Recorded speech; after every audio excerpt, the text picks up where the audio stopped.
তো নবী শব্দের তো কোনো অর্থ আছে, পৃথিবীতে সবাই অনুবাদ করেছে, নবী শব্দের অর্থ করেনি। কারণ নবী শব্দের অর্থ যদি করে দেয় পাটারা খুলে যাবে, তাদের আকীদা যে ভুল এটা প্রকাশ্য পাবে। তবে আহলে সুন্নাত ওয়াল জামাতের মুরব্বি ইমামে আহলে সুন্নাত অনুবাদ করেছেন ইয়া আইয়ুহান নবী, এই গায়বের সংবাদদাতা। নবী শব্দের অর্থই হচ্ছে গায়বের সংবাদদাতা। নবী শব্দের অর্থ কি? গায়বের সংবাদদাতা। যে কোনো ডিকশনারি খুলে নেন, নবী শব্দের অর্থ হচ্ছে গায়বের সংবাদদাতা। আমি একটা ডিকশনারি বলে দিচ্ছি, তাবলীগী জামাত দেওবন্দীদের গ্রহণযোগ্য মৌলভী মিসবাহুল লুগাতের মধ্যে লিখছেন নবী শব্দের অর্থ কি? তিনি লিখছেন আল্লাহ কে ইলহাম সে গায়ব কি খবরে বাতানে ওয়ালা। আল্লাহ পাকের দাওয়াতে গায়বের সংবাদদাতার নাম হচ্ছে নবী। তো নবী পাকে আল্লাহ এমন টাইটেল দিয়েছেন নবী, যার অর্থই হচ্ছে গায়ব জাননেওয়ালা। আমাদের বিশ্বাস আহলে সুন্নাত ওয়াল জামাত এটা বলে থাকেন যে নবীগণকে আল্লাহ গায়ব দিয়ে থাকেন, যেটা সারা পৃথিবীর জন্য গায়ব। কিয়ামতে কি কি ঘটবে, দাজ্জাল আসবে কিয়ামতের পূর্বে, দাব্বাতুল আরদ আসবে, ইয়াজুজ মাজুজ আসবে, এই সমস্ত জিনিস কিন্তু আমাদের জন্য গায়ব। কথা বলেন না? নবী মুস্তাফা যদি না বলতেন তো আমরা বলতে পারতাম না। তো সারা পৃথিবীর আকীদা হতে হবে যে আল্লাহর জানাতে নবী গায়ব জানে।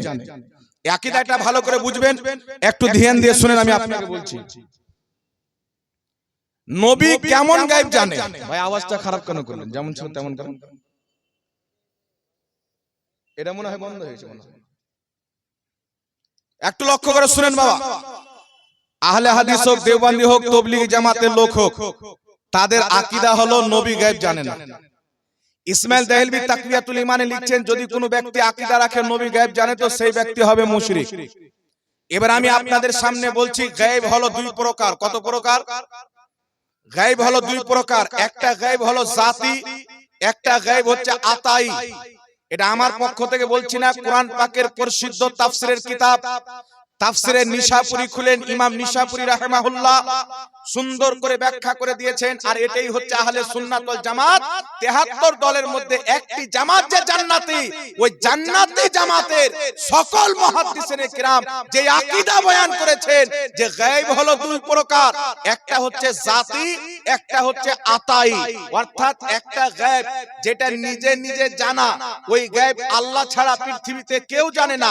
আর একটা হচ্ছে কওরির জানাতে জানা, অর্থাৎ আল্লাহর জানাতে জানা। আল্লাহর জানাতে নবীগণ গায়ব জানে, আর আল্লাহ কওরির না জানাতেই সব জানে। কথা বুঝতে পারছেন কি পারেন না বাবা? আল্লাহ শুনতে পাই কি পাই না জোরে বলেন? আল্লাহ শুনেন, আমরাও শুনি। তো আল্লাহর শোনাটা নিজে থেকে, আমাদের শোনাটা আল্লাহর দাওয়াতে। আল্লাহর দেখা নিজে থেকে, আমাদের দেখাটা আল্লাহর দাওয়াতে। তো আল্লাহ আলেমুল গায়ব, উনি নিজে থেকে, আর নবী গায়বের সংবাদদাতা আল্লাহ পাকের জানাতে, আল্লাহর দাওয়াতে। আর দুটোর দলিল হচ্ছে কোরআন পাকে, অন্য কোন কিতাব থেকে নয়। আপনাকে কোরআন থেকে দলিল দিব। আর সালাফরা তাফসীর কি করেছেন? পৃথিবীতে কোন সালাফ এই তাফসীর করেননি যে আল্লাহর জানাতে নবীগণ গায়ব জানেন না। তবে চমৎকার কথা হচ্ছে যে নবী শব্দের অর্থটা কি বাবা? পৃথিবীর মাটিতে কাদিয়ানি কোরআন পাকের আপনা অনুবাদ করেছে, দেওবন্দীদের আশরাফ আলী থানভী অনুবাদ করেছে, আহলে হাদিসদের মৌলভী অনুবাদ করেছে, জামাতে ইসলামের মওদুদী অনুবাদ করেছে, সবাই কোরআন পাকের অনুবাদ করেছে। কিন্তু 72 ফিরকা নবী শব্দের অনুবাদ করতে পারেনি। নবী তো আরবি শব্দ, আর আমার নাম জাহাঙ্গীর আলম, এর তো কোনো মানা আছে? আপনার নাম আব্দুর রহমান, এর তো মানা আছে? ইনার নাম মাওলানা ওয়েস রাজা, ইনার নামের তো কোনো মানা আছে? তো নবী শব্দের তো কোনো অর্থ আছে? পৃথিবীতে সবাই অনুবাদ করেছে, নবী শব্দের অর্থ করেনি। কারণ নবী শব্দের অর্থ যদি করে দেয় পাটারা খুলে যাবে, তাদের আকীদা যে ভুল এটা প্রকাশ্য পাবে। তবে আহলে সুন্নাত ওয়াল জামাতের মুরব্বি ইমামে আহলে সুন্নাত অনুবাদ করেছেন ইয়া আইয়ুহান নবী, এই গায়বের সংবাদদাতা। নবী শব্দের অর্থই হচ্ছে গায়বের সংবাদদাতা। নবী শব্দের অর্থ কি? গায়বের সংবাদদাতা। যে কোনো ডিকশনারি খুলে নেন, নবী নবী শব্দের অর্থ হচ্ছে গায়েবের সংবাদদাতা। আমি একটা ডিকশনারি বলে দিচ্ছি, তবলিগি জামাত দেওবন্দীদের গ্রহণযোগ্য মৌলভী মিসবাহুল লুগাতের মধ্যে লিখছেন নবী শব্দের অর্থ কি। তিনি লিখছেন আল্লাহকে ইলহাম সে গায়েব কি খবরে বাতানে ওয়ালা। আল্লাহ পাকের দাওয়াতে গায়েবের সংবাদদাতার নাম হচ্ছে নবী। তো নবী পাকে আল্লাহ এমন টাইটেল দিয়েছেন নবী, যার অর্থই হচ্ছে গায়েব জাননে ওয়ালা। এবার আমার দিকে লক্ষ্য করেন, যারা বলেন নবী গায়েব জানে না, ইনাদের কাছে দলিল আছে কি না? জি, কোরআন থেকে দলিল আছে। দলিল কি? আল্লাহ কোরআন পাকে বলছেন জমিন আসমানে আল্লাহ ছাড়া কেউ গায়েব জানে না। আল্লাহ বলছেন নবী তুমি বলো, যদি আমি গায়েব জানতাম অনেক কল্যাণ একত্রিত করে নিতাম। আর আমি এটাও বলি না যে আমার কাছে আল্লাহর খাজানা আছে। তো নবী বলছেন আমি গায়েব জানি না, আল্লাহ বলছেন জমিন আসমানে আল্লাহ ছাড়া কেউ গায়েব জানে না। এটি এক ধরনের আয়াত কোরআন পাকে আছে। এই কয়েকটি আয়াত যদি আপনার সামনে তুলে দেওয়া হয়, বা তাদের যদি তরজমা পড়া কোরআন পড়েন, তাদের কোনো বাংলা বই পড়েন, তাহলে এই কয়েকটি আয়াত পড়ে আপনি মনে করবেন আল্লাহ কোরআনে বলেছে জমিন আসমানে আল্লাহ ছাড়া কেউ গায়েব জানে না। নবীকে বলতে বলছেন, বলেন যদি আমি গায়েব জানতাম, এর মানে আমি নবী গায়েব জানি না। এই আয়াত যখন আপনি পড়বেন, শয়তান তো মস্তিষ্কের উপরে দখল করে আছে, বলবে আল্লাহ বলেছেন কেউ গায়েব জানে না, এর মানে নবীও জানে না। এটাই তো আপনার ব্রেন আসবে। তো অনেক আয়াত আছে আল্লাহ ছাড়া কেউ গায়েব জানে না। এইবার ওই কোরআন পাক কি বলতেছেন? পবিত্র কোরআন সূরা জিন আয়াত নাম্বার 26 এবং 27 আল্লাহ সুবহানাহু ওয়া তাআলা বলছেন আলিমুল গায়বি ফালা ইযহিরু আলা গায়বিহি আহাদান ইল্লা মান ইরতাদা মির রাসূল। আল্লাহ বলছেন আমি গায়েব জাননে ওয়ালা কাউকে ইলমে গায়েব দান করি না, ইল্লা মান ইরতাদা মির রাসূল, কিন্তু যেই রাসূলের প্রতি রাজি হয়ে যায় আমি খোদা তাকে ইলমে গায়েব দান করি। এটা জোরে বলতে হবে সুবহানাল্লাহ। এই একই পবিত্র কোরআন লক্ষ্য মনে রাখবেন, একই পবিত্র কোরআন সূরা আলে ইমরান আয়াত নাম্বার 179 আল্লাহ সুবহানাহু ওয়া তাআলা বলছেন, আল্লাহ পাক বলতেছেন মা কানাল্লাহু লিইতলাকুম আলাল গায়বি ওয়ালাকিন্নাল্লাহা ইয়াস্তাবি মির রাসূলিহি মাইয়াশা।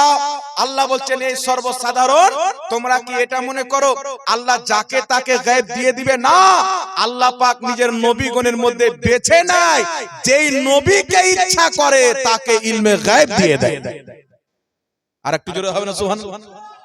এই দুটি আয়াত থেকে কি বুঝতে পারা গেল? এই দুটি আয়াত থেকে কি বুঝতে পারা গেল? যেই নবীর প্রতি আল্লাহ রাজি হয়ে যায় তাকে ইলমে গায়েব দান করে। জোরে বলেন না সুবহানাল্লাহ। যেই নবীকে আল্লাহ পছন্দ করে তাকে ইলমে গায়েব দান করে। আর শুধু তাই নয়, এই পবিত্র কোরআন পাকে আল্লাহ বলছেন ওয়া আল্লামনাহু মিন লাদুন্না ইলমা। আল্লাহ বলছেন আমি খিজির আলাইহিস সালামকে ইলমে লাদুন্নি দান করেছি। এই আয়াতের তাফসিরে আহলে হাদিসের গ্রহণযোগ্য তাফসিরের কিতাব, তাবলিগীদের গ্রহণযোগ্য তাফসিরের কিতাব, সুন্নিদের গ্রহণযোগ্য তাফসিরের কিতাব তাফসিরে বাইজাবির মধ্যে ইমাম বাইজাবি লিখতেছেন ওয়া আল্লামনাহু মিন লাদুন্না ইলমা। আল্লাহ খিজির আলাইহিস সালামকে ইলমে লাদুন্নি দিয়েছেন। ওই ইলমে লাদুন্নি হলো ইলমে গায়েব। জোরে বল সুবহানাল্লাহ। ওই ইলমে লাদুন্নি হলো ইলমে গায়েব। এই জন্য পৃথিবীর মুসলমান সাহাবায়ে কেরামের কি আকীদা ছিল? শারহে বুখারী, হাফিজুল হাদিস, মুহাদ্দিসে জামান আল্লামা কাসতালানী রাহমাতুল্লাহ আলাইহি মাওয়াহিবুল লাদুনিয়ার মধ্যে লিখতেছেন ওয়াকাদ ইস্তাহারা ওয়া ইনতাশারা, বলতেছেন সাহাবায়ে কেরামের মধ্যে এটা পরিচালিত ছিল, প্রত্যেক সাহাবার আকীদা ছিল যে আল্লাহর জানাতে নবী গায়েব জানে। জোরে বল সুবহানাল্লাহ। এবার এখানে আপনাকে একটা কথা বলতে চাই, কোরআন পাকের অনেক আয়াত বলছে আল্লাহ ছাড়া কেউ গায়েব জানে না। আবার এই কোরআন পাকের আয়াতে আল্লাহ বলছেন আমি নবীগণকে ইলমে গায়েব দান করি। ধ্যান দিয়ে শুনবেন বাবা, যারা মুনাফিক হবে একদিক বয়ান করবে আর একদিক হজম করে চলে যাবে। তো আমরা আহলে সুন্নাত ওয়াল জামাত মুনাফিক নয়। অনেক আয়াত রয়েছে আল্লাহ ছাড়া কেউ গায়েব জানে না, আবার অনেক আয়াত আছেন আল্লাহ বলছেন আমি নবীগণকে গায়েব দান করি। তো আল্লাহ ছাড়া কেউ গায়েব জানে না। ওই গায়েব যেই গায়েবটা নিজে থেকে জানা, নিজে থেকে কোন নবী গায়েব জানে না, পৃথিবীর কেউ কিছু জানে না। আর নবীগণ গায়েব জানে। ইসলামের আকীদা হচ্ছে আল্লাহর জানাতে জানে। জোরে বল সুবহানাল্লাহ। কথা আমার বুঝতে পেরেছেন কি পারেননি বাবা? কথা বুঝতে পেরেছেন? তো গায়েব হলো দুই প্রকার। যেখানে আছে নবী গায়েব জানেন না, আল্লাহ ছাড়া কেউ গায়েব জানে না, এর অর্থ হচ্ছে আল্লাহর না জানাতে পৃথিবীতে কেউ গায়েব জানে না। আর যেখানে রয়েছে নবীগণকে আল্লাহ ইলমে গায়েব দিয়ে থাকেন, এর অর্থ হচ্ছে আল্লাহ যাকে যতটুকু গায়েবের খবর জানায়, আল্লাহর জানাতে নবীগণ গায়েব জানেন। কথা বুঝতে পারছেন? এইবার আল্লাহর জানাতে নবীগণ গায়েব জানেন, এটাকে কোনো ব্যক্তি যদি অস্বীকার করে, আমার দিকে ধ্যান দেন, তাহলে কোরআনকে অস্বীকার করা হবে, সেই ব্যক্তি ইসলাম থেকে বেরিয়ে যাবে, মুসলমান থাকবে না। এখন একটা প্রশ্ন হচ্ছে বাবা, আমার দিকে লক্ষ্য করেন, একটা প্রশ্ন হচ্ছে, প্রশ্নটা কি? আল্লাহ যখন নবীগণকে জানিয়ে দিলেন, তার গায়েব কি করে থাকলো? আপনাকে এটা প্রশ্ন করা হবে। আল্লাহ যখন নবীগণকে জানিয়ে দিলেন, তো গায়েব কি করে থাকলো? আচ্ছা বলেন তো, পৃথিবীর মুসলমান আল্লাহর জন্য কোন জিনিস গায়েব আছে? কথা বলে, এই সামনে থেকে হটেন না। আল্লাহর জন্য কোন জিনিস গায়েব আছে? কথা বলেন। কিয়ামত কেমন ভাবে হবে? আল্লাহর হুকুমই তো হবে। দাজ্জাল বের হবে, তো আল্লাহর হুকুমই তো সবকিছু হবে। তো আল্লাহর জন্য তো কিছু গায়েব নাই। তাহলে এটা যদি যুক্তি দেওয়া হয় যে আল্লাহর জানাতে নবীগণ গায়েব জেনেছেন, আল্লাহ জানিয়ে দিলেন, তো আর গায়েব কি করে থাকলো? তাহলে এটাও তো আপনাকে তাহলে যুক্তি দিয়ে মানতে হবে যে আল্লাহ যখন সবকিছু জানে, সবকিছু তারই হুকুমে হবে, তো আল্লাহর জন্য তো কিছু গায়েব নাই, তো আল্লাহ আলেমুল গায়েব কি করে হবে? প্রশ্ন হবে কি হবে না? তো আল্লাহর জন্য কিছু গায়েব নাই।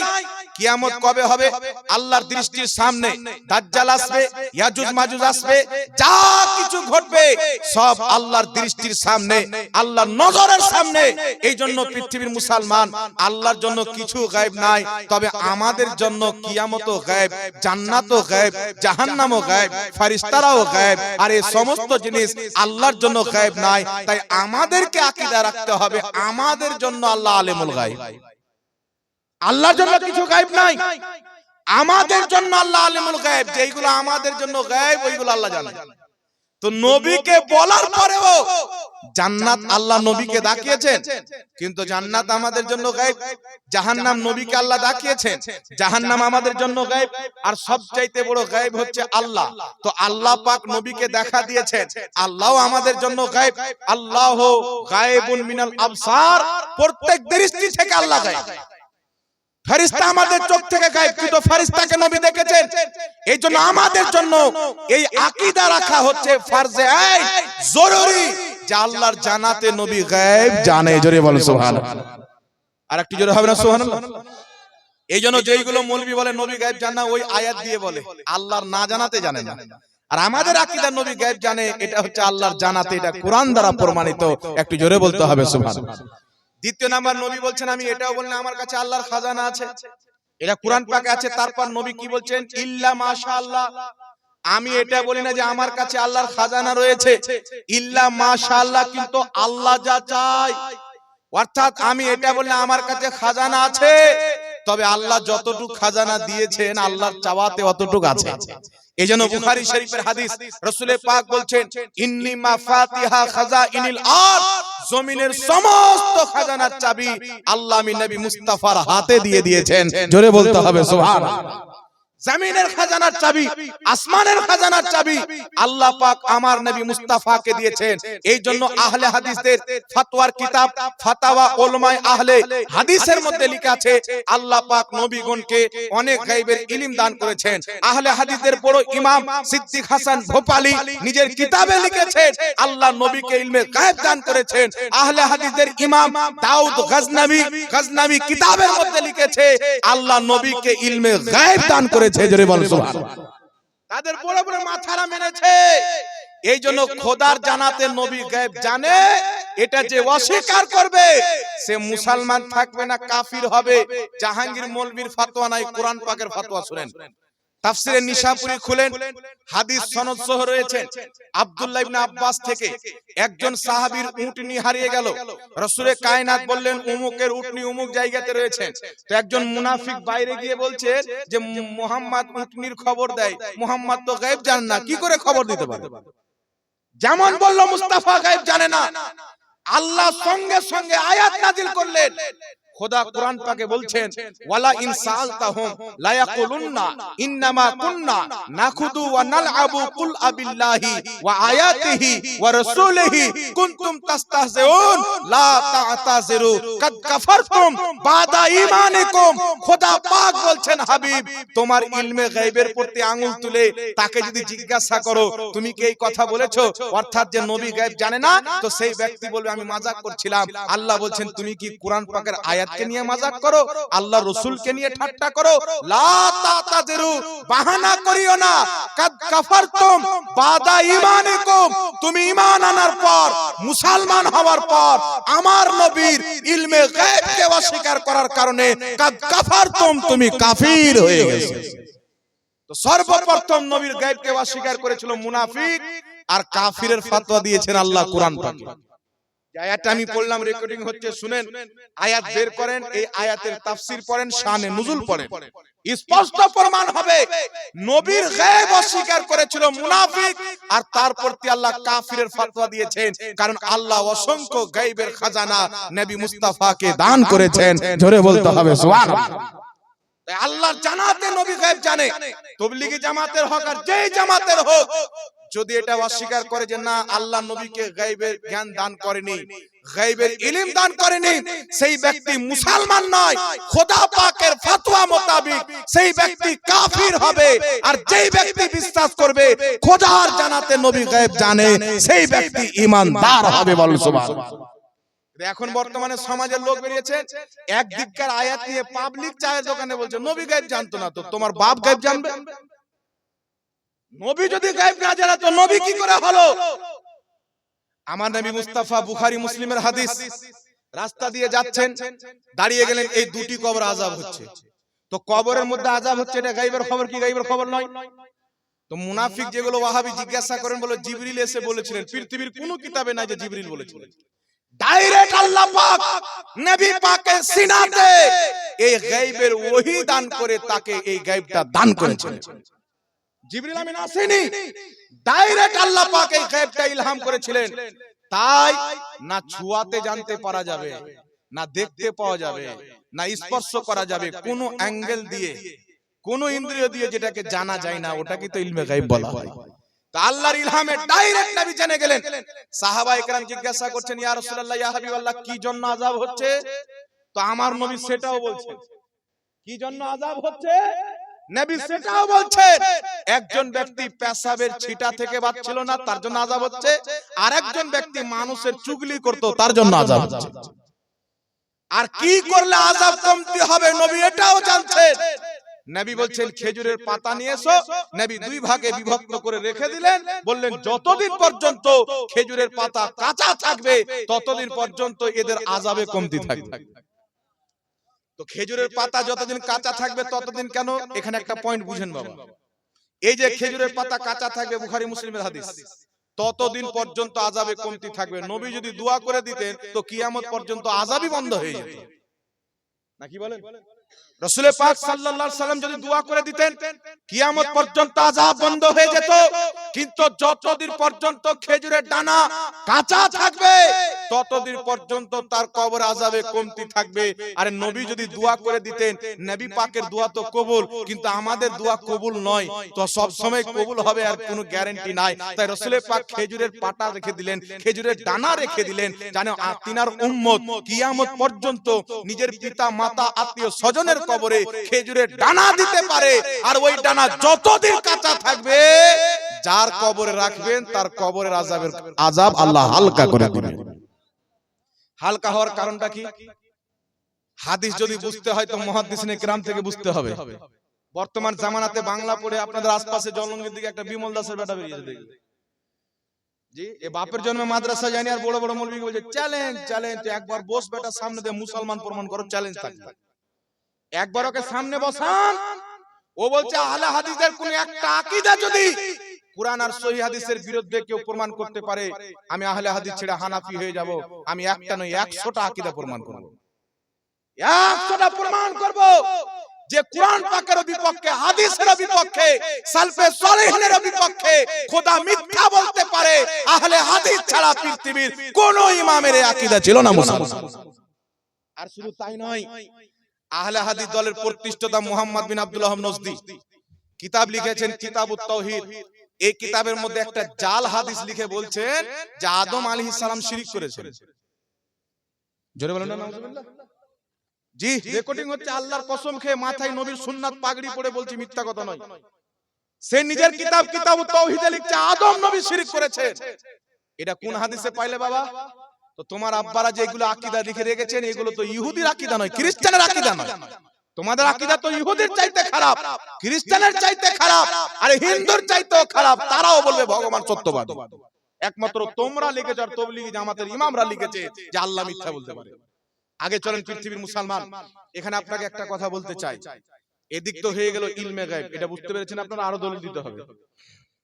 তাফসিরে নিশাপুরীর মধ্যে লেখা আছে, তারপরে তাফসিরে বাইজাবির মধ্যে লেখা আছে, তাফসিরে মাআলিমুত তানজিলের মধ্যে লেখা আছে। কোরআন পাকের যেগুলো গ্রহণযোগ্য তাফসির 1000 বছর 1200 বছর 800 বছর পূর্বে ওই মুফাসসিররা লিখেছেন যেইগুলি আয়াত দ্বারা প্রমাণ হয় আল্লাহ ছাড়া কেউ গায়েব জানে না, এর অর্থ হচ্ছে জাতি গায়েব, আল্লাহ না জানাতে কেউ জানে না। আর যেইগুলো আয়াতে প্রমাণ হয় আল্লাহ নবীগণকে গায়েব দান করেছেন, এগুলো হচ্ছে আল্লাহর দেওয়াতে নবীগণ গায়েব জানে। এটাই আমাদের আকীদা। আল্লাহর না জানাতে কেউ পৃথিবীতে কিছু জানে না। কথা বুঝতে পেরেছেন?